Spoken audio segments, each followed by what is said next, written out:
Hello and welcome to the All About Ability podcast. This podcast is sponsored by Kale Financial, specialists in mortgages and protecting your family's finances. Whether you're looking for the best mortgage for you or want to make sure you and your family aren't struggling if you're seriously ill or pass away, call Kale Financial on 0141 447 0290 or email advice@kale-financial.co.uk. I will include this information in the show notes.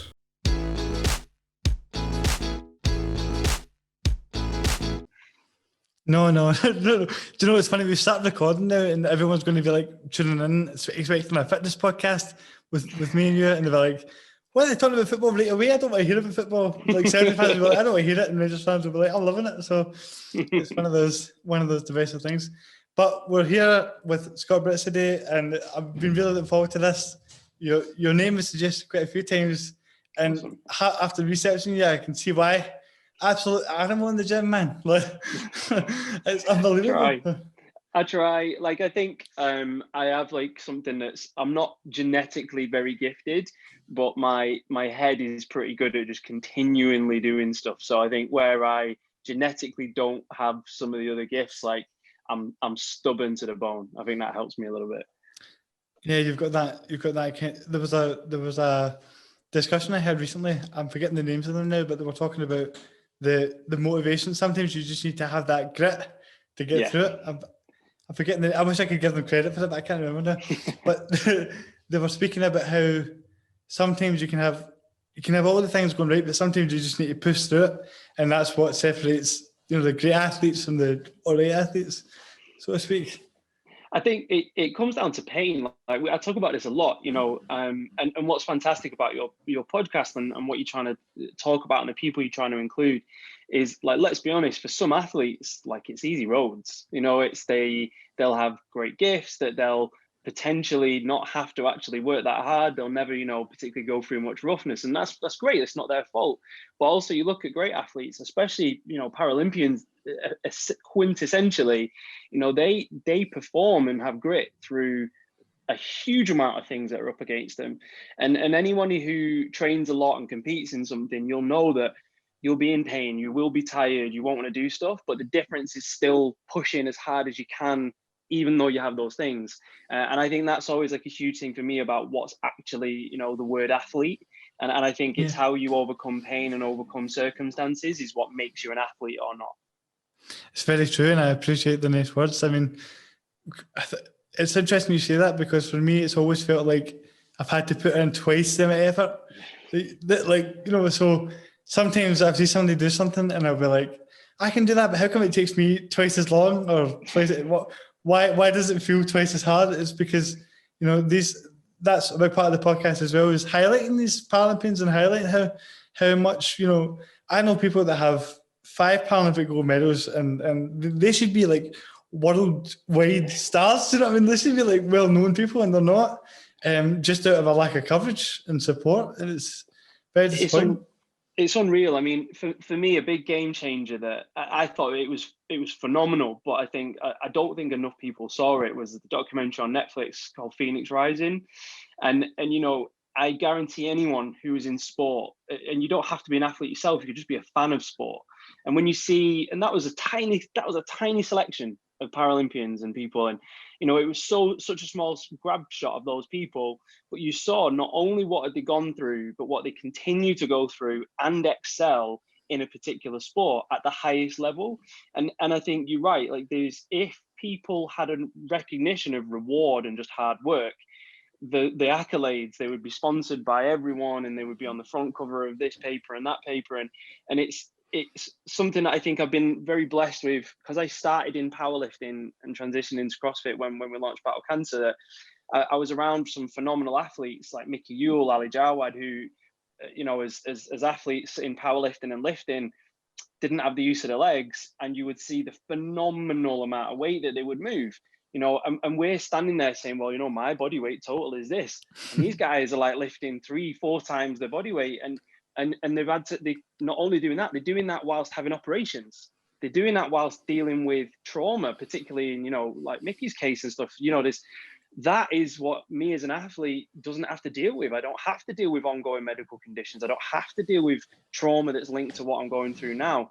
And man, if you could, if it was shown properly how athletic and how determined and how those people deal with adversity and pain on a daily basis and be good human beings. Like, if I'm a bit in pain and a bit tired, ask my wife, I'm like the world's worst person to be around, let alone then excel and share with people and grow and be a better athlete.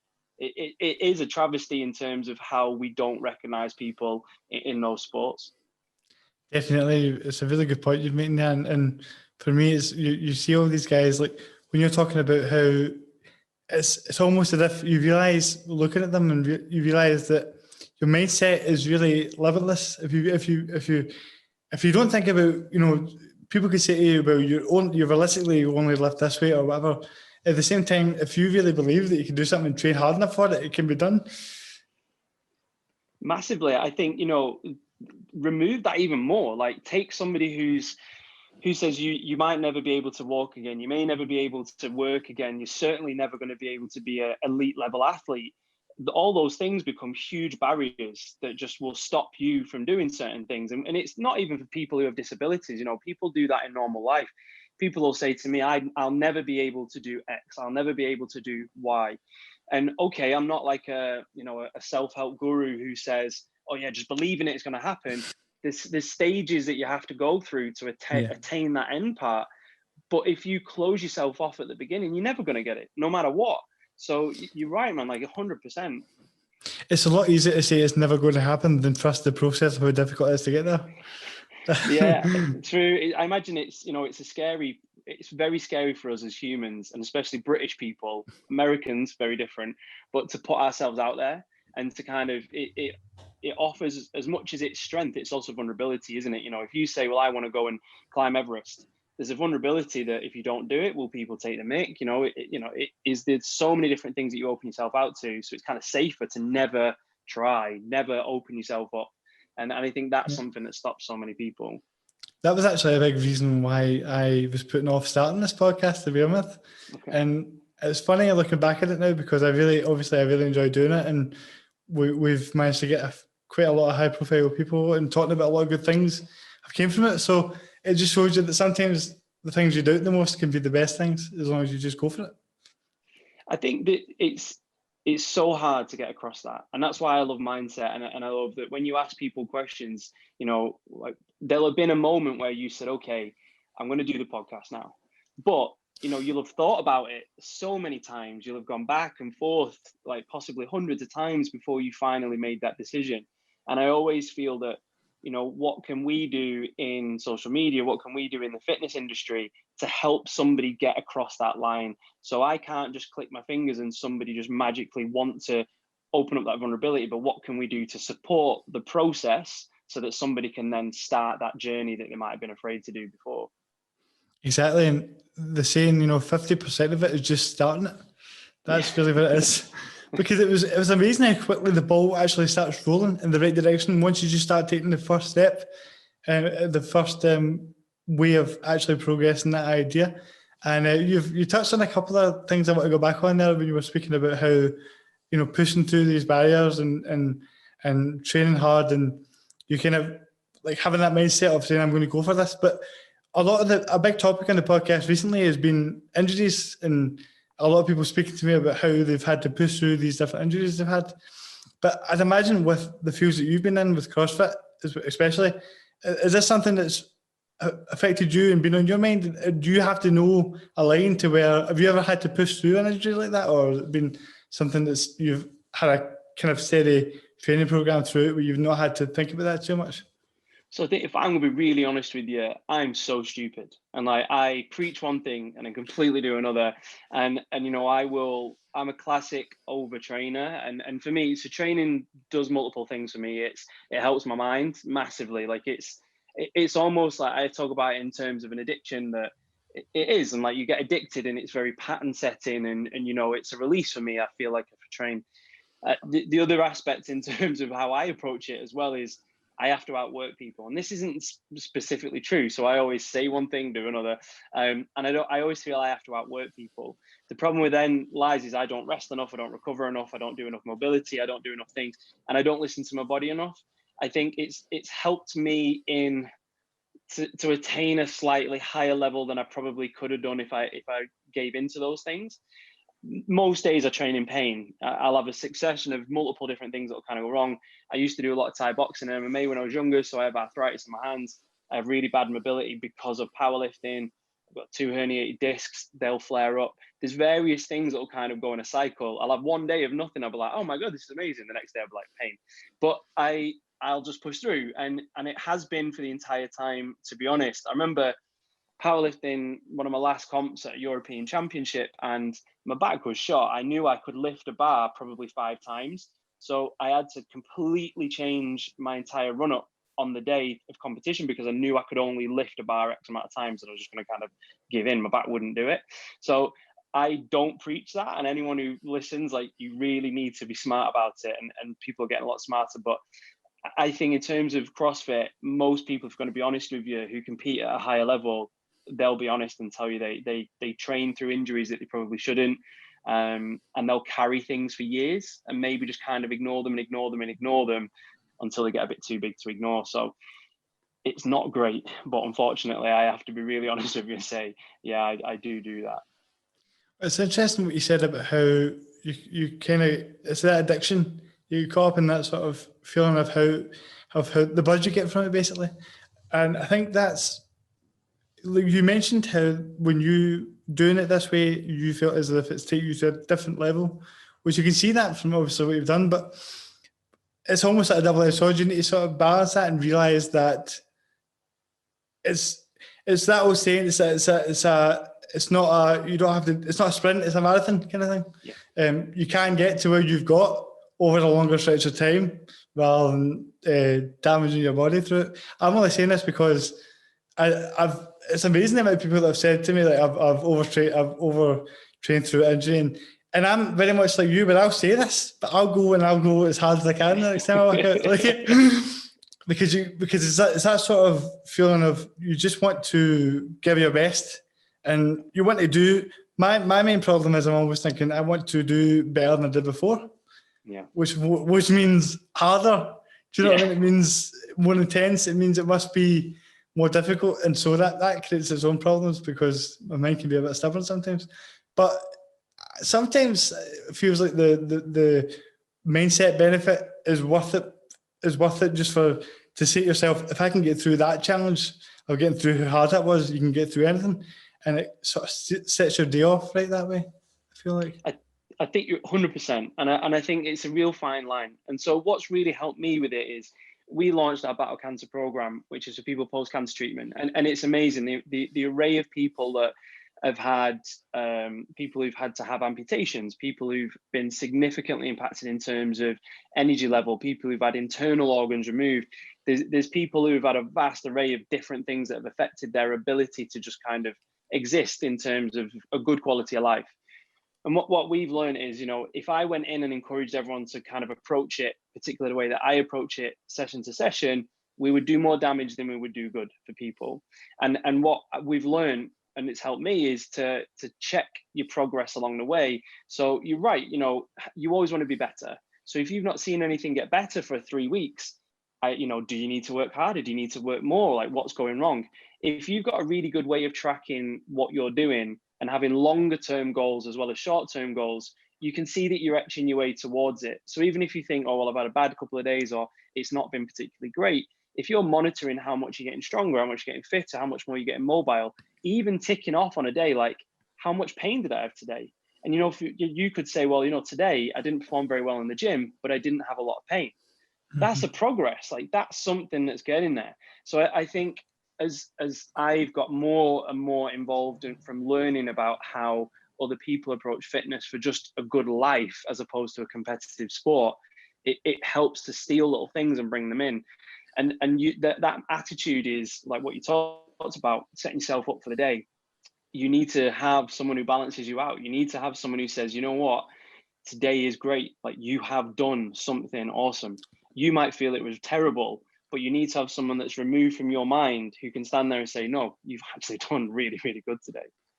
Yes, because I think one of the big problems with that is with the sort of addiction mindset of it, you end up becoming like no goal is big enough. Yeah. And so it's important to take stock of the fact that actually I've done okay today. I did a lot of good things today, even though I didn't do that extra 10K that I wanted to do for no reason other than just being a maniac.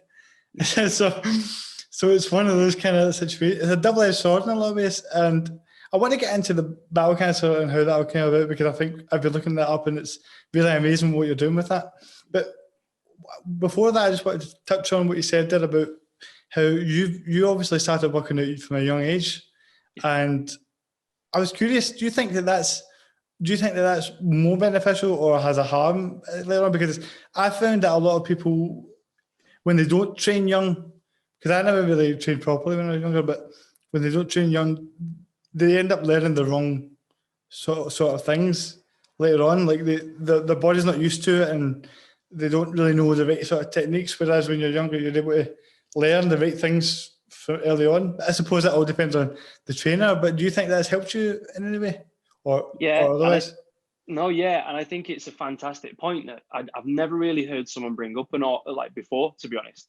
And I'll kind of give my personal spin on it, but as an example, when you see a baby will sit in the perfect squat. It's got the perfect squat depth. Its hips are in the most perfect position. It's the most upright, and a baby will sit in a perfect squat for like an hour, easy. If you just stopped someone at the bus stop and said, can you sit in a squat? Most people fall over. They wouldn't be able to do it because they've conditioned out of it. They've sat in chairs, they've worked in an office, they've driven cars, they've been inactive for periods of time. That your body comes out of that. I think for me, definitely, I was a really, really chunky kid, really, really, really chunky kid. And I really struggled in terms of where I grew up was pretty rough in both Scotland and in England. And it was always like, okay, I need to first of all, not be the chunky attention grabbing kid. So I went into martial arts and I didn't become a street fighter. I wasn't a brawler, nothing of this, but it taught me to be very comfortable. It taught me to have respect. It taught me also how to work hard and have a result. So I saw at an early age, very early age, if I work really hard every time I go and do Thai boxing, I'm losing a bit more weight. And it was this thing that continually happened until, within the space of probably a year, I'd completely transformed myself as a kid. A mixture of just growing up and losing a bit of puppy fat and stuff. But that taught me a lesson very early that if I work hard now, stuff will happen. And I think we lose that as adults who have not been through that when they're a bit younger. Some of the most successful athletes started in a different kind of sport. CrossFit's full of them. It's full of people that were gymnasts, full of people that were football players, rugby players, and they didn't quite work out in that sport, but the lessons that they learned mentally as well as physically have propelled them into just training or competing later. So 100% you're right. And it's something that, if I ever had kids, they're going to be training, they're going to be doing a sport, they've got no choice in the matter. I don't care if they're doing it. Yeah, I mean, there seems to be this kind of rise in just less activity. When I was younger, it was always, you were always out doing something. You were always out playing football or doing some sort of sport. Now it's like there's, and I don't blame kids because there's PS5s and stuff, man. If I had the PS5, see if we had the graphics now that we had back, if we had them when I was younger, I don't know if I would be anywhere right now. I'd still be in my house playing FIFA. You can win £3 million by playing COD. That's the difference. We didn't get that. We were winning a chance to stay on the game. It wasn't oh, by the way, you can make yourself and your parents rich for life by being good at the PlayStation, and that's the thing now. So that's definitely an aspect of it.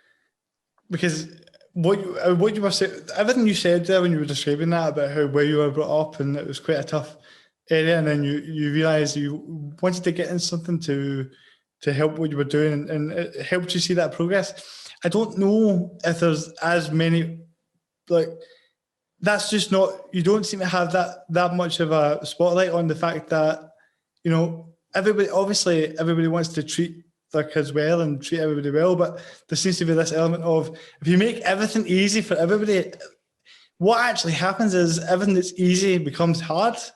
Yeah.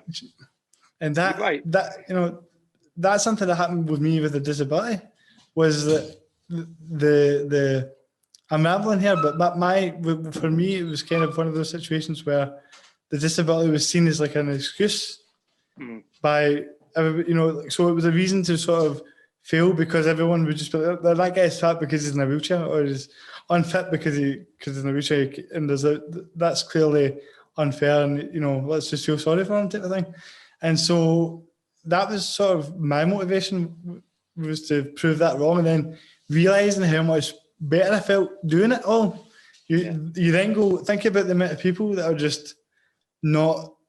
just encouraged to stay where they are because they don't need to be pushed, and that's why that's one of the big reasons for this. So I love calling it the fear. So there's a lot of people, and it's great if they don't have it, but the fear makes you do a lot of good stuff. So I had the fear of, if I don't work really hard, stuff's going to keep happening to me. I need to work hard.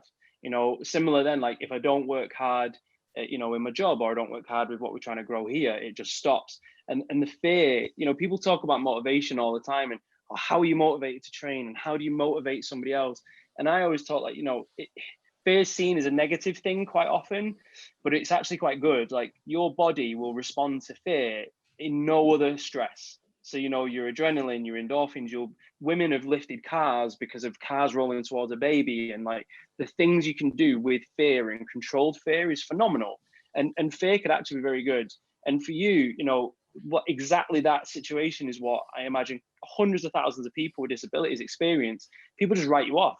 They just say, oh, well, I'm not going to give you any jip because you don't train, because you got a disability. Like, I wouldn't expect you to, and I'll get rid of that. Like, what if you don't train, you don't do get any better, your disability could get worse, or you could be less mobile, you could live not as long. Like, there's always a fear that you can tap into that will push you.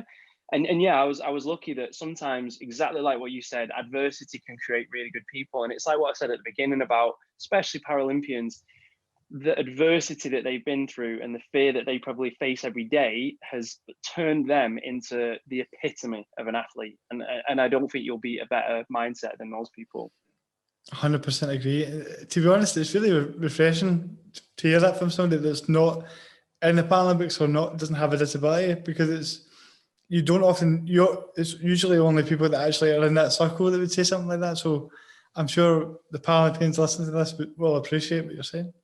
I think I'm really lucky that I've been around some people, and certainly through Battle Cancer, I also, you start to be a good athlete and a good person. You need to just look at yourself, and I can moan and say, I've got this problem, that problem, is this going on, that going on.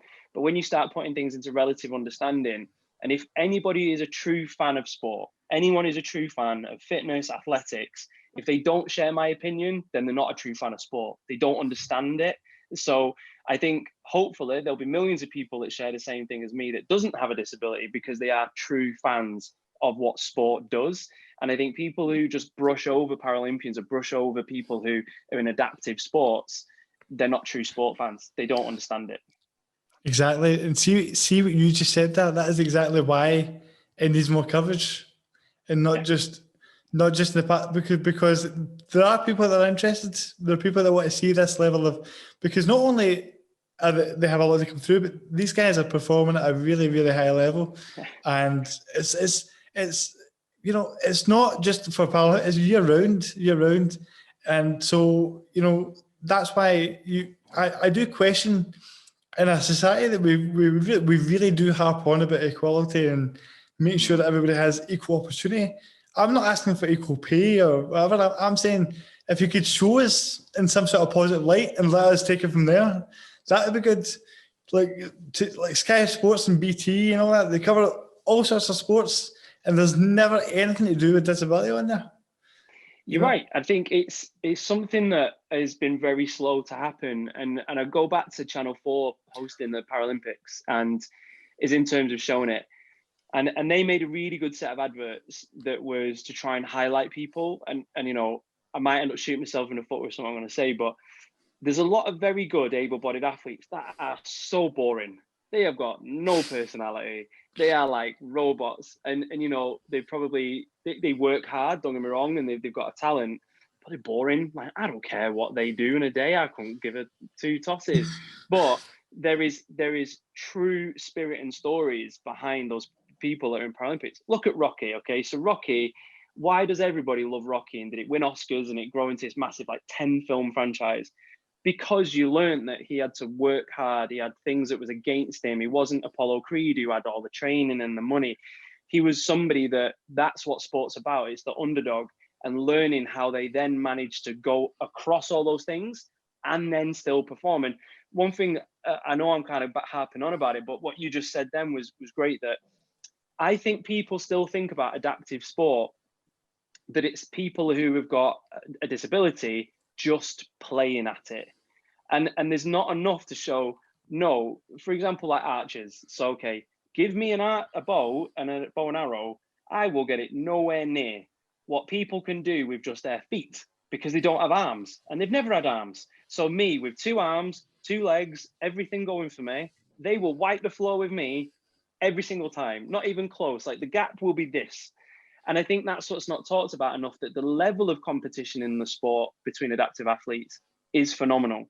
You know, that's what's changed women's football, for example, and women's rugby, that the media has now started to say it's such a high level, you should watch it because it's such a high level.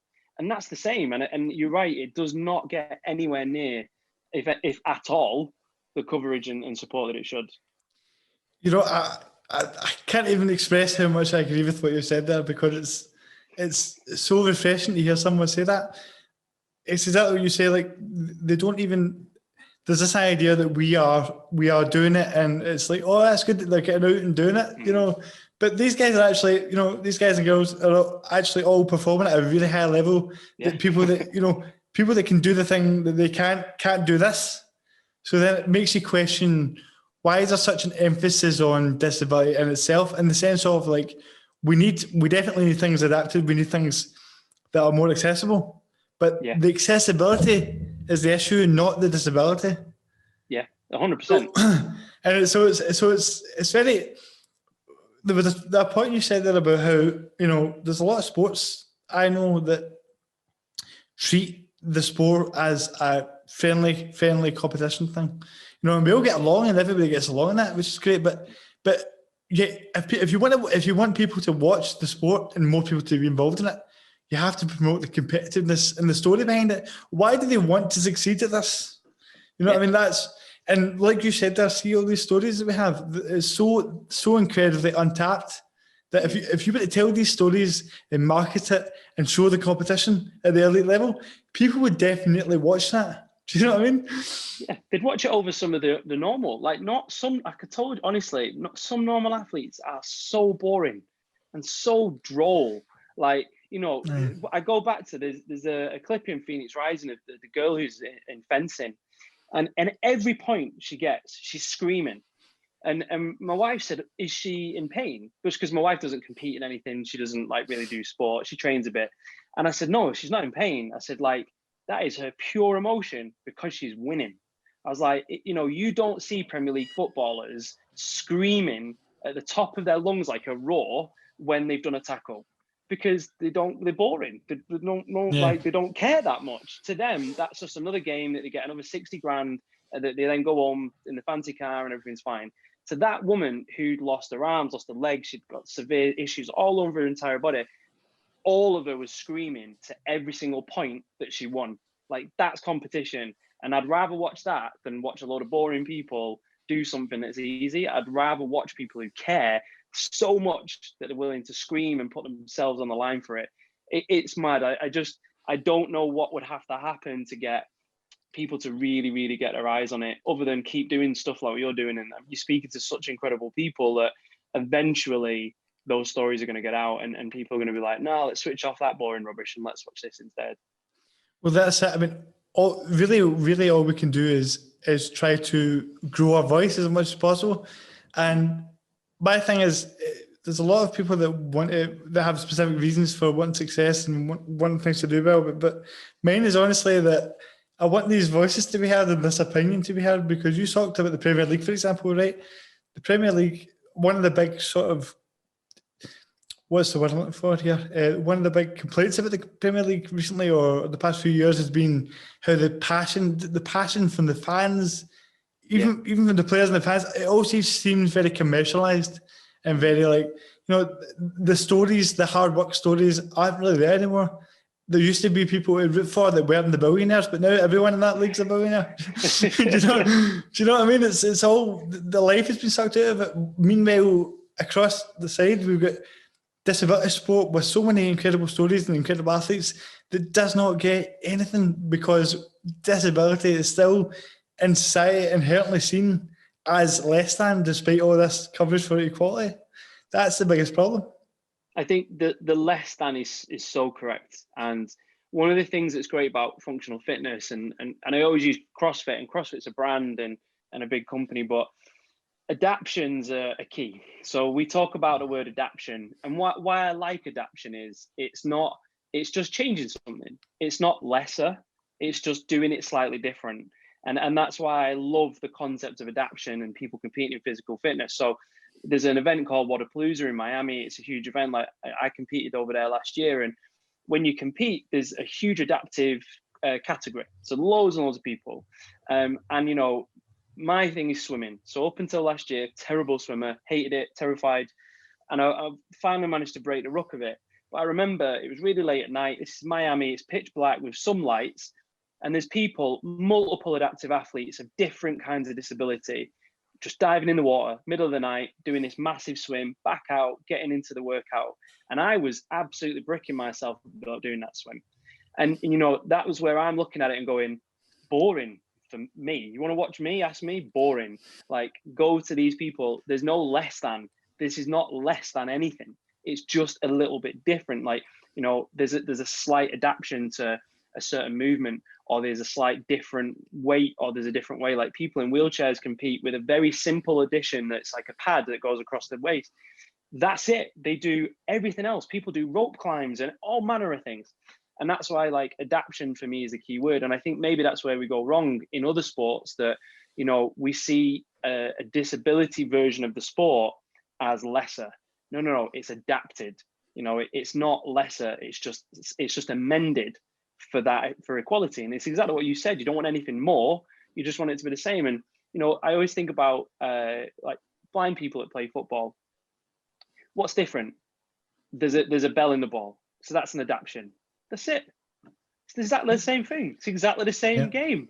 There's no lesser about it. It's tie a blindfold around a Premier League footballer, he won't be smashing the ball around.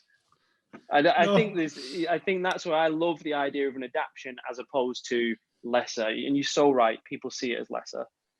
100% agree. And the thing with that also is the fact that the more that you give it coverage, the more that you let people see it, the more it becomes normalized. And that almost adaptation, it all kind of fades into one. You start seeing disability sport, adaptive sport is just more as the same. You don't even think about it. The only reason why people think about it and notice it as much is because of the lack of coverage. Yeah. And you're right. I think really big, why do we call it a different name for that sport? It should just be that sport. I think it's, there's a big push at the moment, and rightly so, I totally back it, but why do we call it women's football? It's just football, but women play it. It's rugby, but people with a disability play it. Why has it got to be wheelchair rugby or disability rugby? Or why you're exactly right. Why does it have to have that name? It's the exact sport. It's just a slight difference in the way that it's done because of the people that are partaking in it. And you're right. Let's be honest. You've got and I hate keep using football, but you've got Premier League, and then you've got Division 3 paint trophy, whatever. So it's the same football, but these up here are a little bit better than these down here. But then sometimes they'll go and play them in a cup, and these down here will beat them. So it's not always guaranteed. For me, that's exactly the same, in terms of an adaptation or a disability in terms of sport. It's the same bloody sport. It's just done slightly differently. It's not a magical different sport. This wasn't really something I imagined the two of us getting into as much, but I really enjoyed hearing all your points on this. And I think people, hopefully opens a lot of people's eyes on these subjects and helps get the word out. But I said earlier that I wanted to talk about battle cancer. Yeah. And I'm really interested about how this all came about, and was there any particular reason why cancer and doing a charity was of such a interest to you to begin with? I think, to be honest, it was, so I'd not had like an incredible tragedy in terms of something that had happened to me. I think it was a collection. I'd seen so many people, wider family members when I was younger, like have cancer and then not be here. And I always kind of had this joke that I'd been to more funerals than I'd been to weddings. I still don't think it's evened out. And it was something that was always resident in my mind in terms of like, okay, I've been to a funeral because of cancer, funeral because of cancer, funeral because, so death to me was always related to cancer. And then multiple people I'd known, they'd had loved ones lost, and I'd seen very close battles. And then my wife, particularly, her grandma got it, recovered, her granddad got it, and passed away very quickly. So it was it was always a part of my life in some shape or form. It was a word that I always heard, and things had happened. I think for me as well, though, it was something that affected many people, like millions, hundreds of millions every year, but it affects them in different ways. And that was always interesting me, like, how can we support people? What can we do to bring something together to shine a light on it, that even if you've not had cancer yourself, you could be secondary affected. You know, you could be caring for someone who's going through a diagnosis. Then even if you've recovered from cancer, like I'd mentioned earlier, there's people who've lost limbs, there's people who suffer significant disabilities for the rest of their life because of the treatment or because of the effect of what's happened from having cancer. So it was kind of an all-encompassing for me. And it was like, well, I want to do something bigger than just fundraise. I'd fundraised for years, and I was like, okay, I need to use this stubbornness and this kind of big gob that I have to do something. And I was like, okay, I think I need to use fitness to do something for cancer. And that was kind of where the concept started. It's a really admirable thing, because I think even when I was talking about earlier, just that ability to start something, especially that big a thing, it's like there's a lot of reasons to be put off. There's going to be a lot of work. There's going to be a lot of things to figure out and things to learn. So to really put yourself out there and go for it just shows how much it matters to you and how much of a difference you're making. It's really quite an admirable thing. And having seen it, it made me more motivated. Like, see, even today, before this podcast, I'd done a workout this morning, and I was starting to fade a little bit, and I was like, no, I want to be up for this. And I was looking at your stuff, and so I went in and had done 10 rounds with the bag on the box, and I was gushing with sweat. But I was like, that's the kind of thing that something like that does to somebody, is it makes you realise how grateful you should be in life, and carrying that, and how health really is your wealth. You're right. And I mean, for me, it's something that unless you face it, and we don't go and choose to get ill, but once the illness happens, it's right in front of you. And it's only then that you realize things that were happening in your life that you could do very easily have been removed. And a big thing for us at Battle Cancer is that the events that we put on, they're for everybody. So the whole, like what I said earlier about having one sport is one sport, like that's a big key thing for us. So we have adaptions at all our events, but you're in the exact same category as everyone else. You're not in a separate category because you choose an adaption. Everybody's in the same thing when you do our events and our challenges. And we've had phenomenal people. We've had people that are completely blind. We've had triple amputees. We've had teams of all kinds of manner of different disabilities. And what I always go back to, every single one of them, especially people who've been through something, be it illness or a disability, they all say exactly what you just said. I've identified all these things that I'm glad of, and I can go and do this, and I can go and do this, and I can go and do this. And none of them sit there and go, well, I can't do it because of this, and I can't do it because of that, and I can't do it because of this. Whereas there's so many people that I meet that do use that. And you're right. I think what I've wanted to showcase and bring together is that mentality and is that passion. And it's really funny. I know it's a bit of a sideways track, but it's to kind of highlight the people that we've been really lucky to get with us. Teams of especially adaptive athletes, everybody always says to them like, oh, I thought you'd just be fundraising for like a disability charity. And they always go, no, I lost my mum because of cancer, or I lost my friend, or I know someone going through it. I can fundraise for whatever I want. Like the physical challenge I'm going to do is whatever I do. And it was a really funny thing to see people just presume, okay, because they're blind, they're going to fundraise for a blind charity. No, I'm blind, but I've been affected by cancer. I want to help that. And that's what our events became. It was no matter who you are, where you're from, you want to come and be around other people that share that passion, and we'll make that happen. So we're really lucky with the people that have come and helped us make what we've managed to start to grow. We've got a lot more to do. It's really incredible, and it really shows that just, you can come from different backgrounds and different situations, but you can all relate over something. And that, for example, going into this podcast, my main thought was, when I started it, was to do it all around, disability and physical fitness. And as it went on, mental health has always been a big part of it, a big topic on it. And the reason why that became it is because when I recorded the first episode and finished it, I realised that it was very much like along the lines of mental health.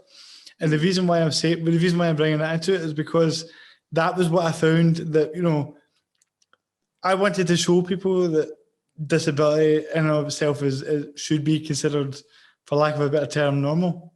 Yeah. And the way to show that was really that whatever ability or disability you have, we all go through different crazy things in this weird life that we have. And there's always something that you felt that somebody else has felt something similar to. Whether you're, fit, whether you are in the best condition anyone could ever be, or you're the worst disability in the world, those two people can relate to something. You're right. And I think that's, let's look at the world a little bit. And I hate to be too much of like a big hippie, but, things with COVID has happened that there's loads of different people. Some are not scared by it. Some are scared by it. Some think that the rules are good. Some think that the rules are bad. And it's created a division. Just look at America. In America, the country's almost split in half. And one side can't stand the other, and the other side can't stand the other. And we do this all the time. The media is very good at it. The media is very good at making you feel one way and somebody else feel another. And the whole thing of exactly what you've just done there is, and what you're continuing to do, is show people that there is connection. Every single day we experience the same things. And if we can just have that immediate connection, all those other things can just seem pointless, and they can break down, and we can get on. And for me, it was, if I can get a bunch of people in a room that have all experienced loss or some form of impact in their life that they want to do something about, but then all make them do the same workout. After they've done the first workout, they can start to talk about the workout that they've all done and they all know was really hard. And then as that conversation evolves, they're going to share. And that's exactly what you're doing. You're bringing people together and you're saying, okay, let's have a common topic. But that topic evolves as the barriers break down. And then all of a sudden, you'll help each other. And that person will talk about something that maybe they've never talked about before, because you've identified with each other. And, that's a massive thing. And I think that's how we get ourselves as humans through mental health crisis, like what's going on now, by sharing experiences and understanding that just because you've got a disability and I don't, we both know how terrible a workout can be. We both know how much it there's so many things, like how annoying it is when your internet don't work. We both know all those things. Like, there's things that we all have in common, and we just need to bring that more together. And I've been incredibly lucky that our events and our activations and our programs, we do that through making people sweat and then they open up. Well, it's like what you said though, that the division has almost been encouraged by politics a lot of the time, and you've seen it. The atmosphere is very toxic with it all right now. And I think what you're doing and everything we're trying to do is just trying to bring people together and show that we can all support each other. But as you were talking about the gym there, that got me thinking about something I meant to ask you earlier, was that, a lot of people are struggling with, obviously your industry has sort of had to stop all of a sudden for the last year, really, properly. And a lot of people have spoken about how the gym's been shut and things like that has affected their mental health and the way that they see things, because what we've just spoke about there and mentioned is how much a workout can really clear your mind and help you with these kind of things. Now, of course, I feel like a lot of people say stuff like that, but I do want to preface the fact that it's not the sole factor. Fitness doesn't cure your mental health issues, which I feel like a lot of people don't stress that. It's not like it's a magical cure, but at the same time, what have you been doing, and what do you think what would your advice be to people that are struggling with their mental health during this time with the lack of gyms that are open? Obviously yourself, you've been okay because you have your own thing, but a lot of people can't really go to the gym, can't do the kind of stuff they would normally do. What would your advice be to them? I think there's a couple of different things. I think one is, first of all, no targets, no pressure. And there's an element, as humans, we're all really good at it. And it's what we talked about before, you might do a workout and feel bad because you didn't do a certain amount or you didn't do this or whatever. And that becomes worse. And I think during this time, removing any targets, like removing hitting a certain weight, removing looking a certain way, it needs to be about survival in terms of mentally and using fitness for that. And that's what I keep saying to people. Now survival mode, it's not grow mode, it's survival mode. And it's about getting through until, be it the summer, be it the winter or whatever, that things can change and we can have back those things. So remove these kind of expectations, especially, it's easy to talk about powerlifting and CrossFit and stuff, but people used to think that their 1 rep max in a deadlift, for example, would be 200 and whatever kilo. They've not been able to access a gym properly for probably the best part of a year. So that old 1 rep max is gone. So don't base your training now on what you previously did when everything was great. Remove those expectations. I think the other thing is break a sweat. Like if that breaking a sweat takes an hour or it takes 10 minutes, physically breaking a sweat is a sign that your body's done what you need it to do, which is just have that reset and have a release of something. I posted a workout the other day that most people, if they really, really push themselves, they can get done in like 5 minutes. 5 minutes is nothing, but you'll be sweating, you'll be out of breath. And all of a sudden, in that 5 minutes, you're probably not thinking about all the worries that you have for that 5 minutes. Some people, it'll be really easy and they might have to do something for an hour to attain the same feeling. But breaking a sweat in any shape or form is just going to help. It's just going to reset yourself. I think the other thing is people, when people say to me, oh, is the future of fitness all online? Like, nah, I don't think it is, because we do, you talked about a gym and you are right. There's people in the papers who are like, I'm keeping my gym open and it's for people's mental health. It's an excuse. That is an excuse. What gyms do is they do help people in terms of mental health, but by community and by sharing and by offering a place that it's okay. So one of the things we've done at the gym is all our coaches have a group of members that we communicate with every day. We just text, how's it going? You all right? What's your day like? What do you have to eat today? Just being the same kind of conversations we would have had with those people when they walked into the gym. And that is the thing that if you're not part of a gym, there's, join a running group on Facebook. There's London Marathon training groups that are full of people. And if you just post on there, all of a sudden people are going to be communicating with you, and there's a lot of stuff to still be able to do. Joining people online, messaging them. I'm so lucky people message me and they go, oh, I tried this workout, I tried that workout.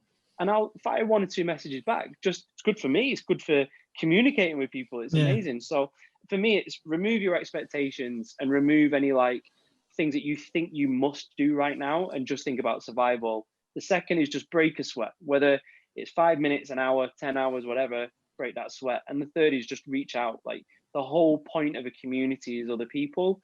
Do your workout with someone on a Zoom. It might sound really stupid, but knowing in that little corner that someone else is on a camera doing the same thing, you're going to do probably a little bit more. You might not miss the things that you would have missed before. There's so much stuff you can do to be together in your own living rooms, gardens, whatever, that will also help. So that's my thing. And I think it's the hardest time we've ever seen as people from a mental health standpoint. We've been removed from having connection and closeness and all those things that make us have good resilience. It's all gone. So let's get it back and just keep it as much as you can until you can hug people and high five them and punch them in the arm and they can punch you back. Like that's my little long-winded way of those are my tips. I really love that, because it would have been very easy for you to just sit here and say, they need to open the gyms need to be open, they need to open right away. And that's, it's as much as I would like that to be the like I want them open eventually at some point when it's safe to do so, but it's kind of, it's ignorant to just assume that this is, like you said before, it's sort of a cop-out answer. It's all just about, if you, also the point about taking the goals away from me is something that I've had to come to grips with as well. Like the first wee while of lockdown, the hardest thing was that you have all these head things in your head, like you want to bench this, and you want to do that, and you're having to completely switch to, like you say, survival mode of having to be like, this is what I need to do to feel normal during the day now, because it's like the only, what is it? The Rock says it. The Rock says it well. He says it's like his vice that he uses. You can always go back into doing something difficult, because that's what it comes into. As much you want to break a sweat, because the more difficult things you do, the more easier life becomes. Getting comfortable with the uncomfortable. Yeah, and you're right, and that's the whole thing for me, is that, you know, you had those goals, and those goals are completely fine to have, but you set those goals when the world was different. You know, you didn't set those goals now with the equipment that you've got access to, or, you know, all the other factors that when you set those goals originally you had going. Now those things are not going, so you need to shift it. And, you know, that going in and just feeling hard work, that helps. And that hard work, like I said, 5 minutes, you know, it could just be 5 minutes, but you think, I survived that. That was hard. Like, I've done it. It's, you know, and a day that you could be having a lot of downs, that's one up. That's one win. You know, just winning once in a day is going to help. And that's what I try and do. I'm a massive list nerd. I just write list after list after list, and I tick it off. Because then at the end of the day, I sit there and I think, oh, I've just done loads of stuff. Even to the point I literally write eat. This is ridiculous, I know, but I write eat. And of course I'm going to eat. I need to eat to survive, but I'll tick off that I've ate, because some days if I'm working or I'm not thinking about it, I'll not eat. So it's like a win. I think, okay, I've done well today. I have ate well, like I've done what I'm supposed to do. So even noting down like little wins and just celebrating them, no win is too small right now. Like a win is a win. You know, it's really interesting because I've heard that a few times now. There was a audiobook I was listening to called I think it was the 7 Habits of Effective People. Right. And I've mentioned this book a few times now in the podcast, but one thing they said in it was your brain sees every win in the same level. Yeah. Regardless of how big it is. So it could be it could be winning the Nobel Prize or eating food that day. Is it? Yeah. The brain sees it the same way. The brain feels it the same way, which is really interesting. And everyone that's told me they do lists seem to be doing well. Every time that I've been doing lists, I've been really productive. Every time that I've fallen off lists, I've not been so productive. So there's definitely something to it for sure. And especially, like you say, in this particular moment that we're in, structure and organisation and having a routine is going to be very important, because it's very easy to become soft during this whole thing. And that's almost where you realise that with the COVID situation, what it is it's a health crisis in some ways as well. Like this seemed like a big opportunity to talk about health and emphasize how important all these things that we spoke about are. And it hasn't really been, all you see is just all that's been in the news for the past year before the vaccine came out was how we're going to get a vaccine out, and then a death count of how many people are dying from it. And you're thinking, well, surely there must be more things we could be telling people that would actually help the people.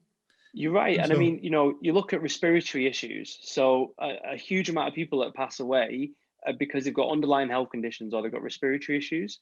So what does that tell you? So vaccines, great. Testing, great. You know, more stuff happening.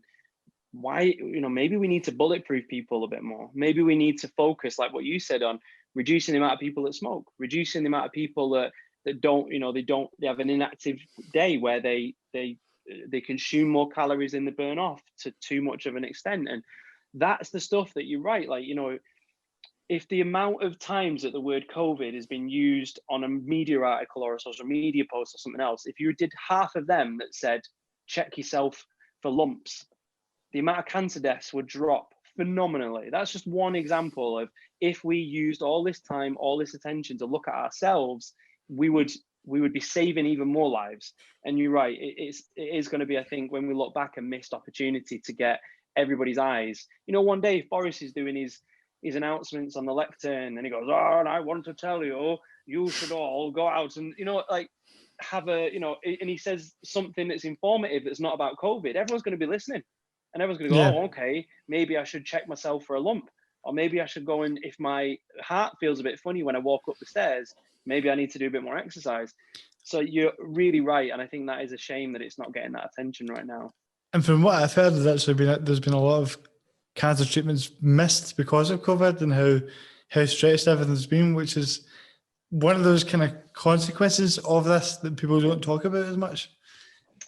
Yeah, so we had a chat with Cancer Research. So we work really closely with a number of different big charities, and Cancer Research told us that for the next 3 years, so not just this year, for the following 3 more years, they deemed avoidable deaths. So it's deaths through cancer that if they'd have had screening or treatment that hadn't have been postponed because of the situation, that person would still be alive.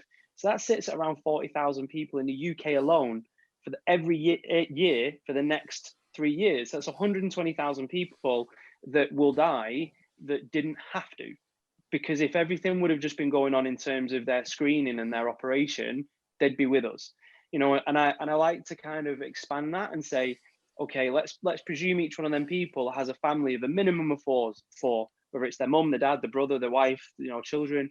So that's actually 480,000 people that are going to be affected that didn't have to be affected. So it is terrifying, but it's something that nobody wants to talk about at the minute because we're just so concerned with the thing that's in front of us and unfortunately not looking what's going to be continually impacting.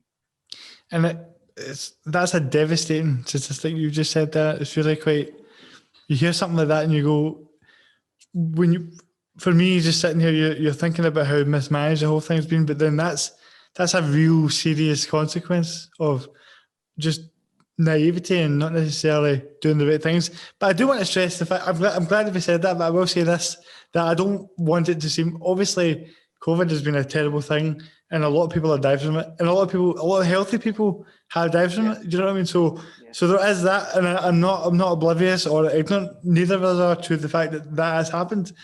But you've got a count of deaths and illnesses from this every day.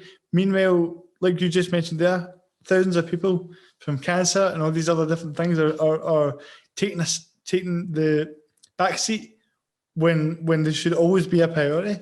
And they've, not to get too political, but they became less of a priority through we weren't really organised for this kind of overwhelming illness to take place and have all these things in place. If you'd had a more funded NHS with more nurses and had that as a priority well before this even became a thing, we wouldn't be having that. We wouldn't have to discuss statistics like that, So you're right. I feel like that was a really negative point to finish on, but no, I think you're right. It's something that it's also good for getting people to understand. And I think, I'll step out of the cancer arena because it's something I'm so focused on. But, look at people who have got disabilities and have long-term recovery plans and operations that span years. I think what we often forget, and again, because I've known people who've gone through things, that you may have a disability, but you are continually in the medical system. It may be that every single year you have to have a further operation to achieve a certain point, or there's further physical therapy, or there's further reviews.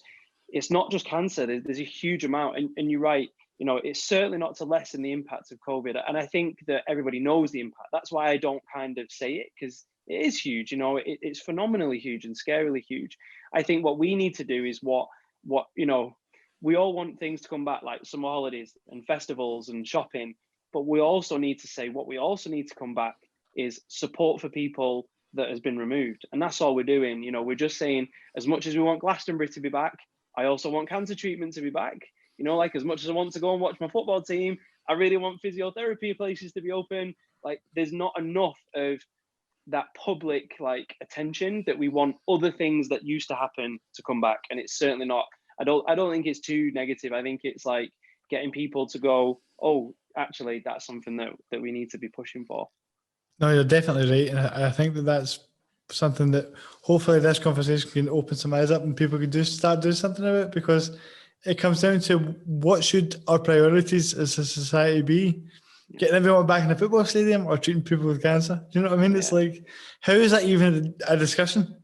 Exactly. Exactly. But how many articles have you seen that are talking about the public needing to get people back into hospitals with cancer treatments? But how many articles do you read where they're saying we want to go and watch football? it's beyond. Yeah. It makes you question how much we actually value life as a society. Yeah. We see, there's a lot of people, because I talked about gratefulness earlier and how when you realise how special it is and what we can do and the amount of things that you can do, it's you start to become more grateful for what you have in life. And there's a lot of coverage and way of putting it across that you shouldn't even be worried about these things as if it's not an important thing. And I hope that this can be the start of this. It's always a hope that somebody will hear it and be able to do something about it. And us two talking about it, somebody else will hear it and they'll talk to somebody about it and it will spread and spread and spread. That's how everything starts. So hopefully we can get back to more normal times sooner, even though I don't like the word normal usually, because I like to think of I like to think the saying to be different is to be normal. I use that a lot. I like that. I think there's a lot of stigma between this idea of we should all try to be normal when in actuality we're all different. So yeah, we can relate, but we're all scientifically proven to be different people. So it's weird that we don't really embrace that as much and try and fit into this same bracket of normal. But that's just my rant on that. But I like that. I'm going to steal that. And you're right. I think, and I'll stop waffling on at you. But again, you're right that, even if one person listens to this and they go and push to go to the doctor because they've not felt quite right, be it mentally or physically, then it's a win because they've gone to the doctor, they'll talk about something and it will happen. Someone might come back and listen to this in 6 months' time and pick something up in a new job that they have, a paper or whatever. There's so much that by starting that decision that you made to put something out in the world and overcoming that first fear, that you're now having chance to impact and spread something. And yeah, sod being normal. What's normal? It's boring. It's like I said at the beginning, normal athletes, they're boring. We want different, and that's what we want. Exactly. I couldn't think of a better point to finish on than that. And I've really enjoyed all this conversation, Scott. Thanks you so much for doing it. I know you're a busy man and I really appreciate it. No, it's a pleasure, and it's a real passionate element of mine that we work with so many people who have got various disabilities. That I've had the pleasure of training with people that adaptive athletes, disabled athletes, all this kind of jargon that's attributed to people, and it's a pleasure to get to talk about a different subject that's a big passion that I don't get to talk about. So thank you for letting me waffle on at you about my opinions. Of course. Just before you go here, is there anywhere social media wise you want to plug so people they want to find you and look up your stuff more? Biggest one always is just type battle cancer into Google or Instagram. If you type battle cancer into Instagram, you'll find battle cancer's accounts. If you can type into Google battle cancer, we usually come up on everything.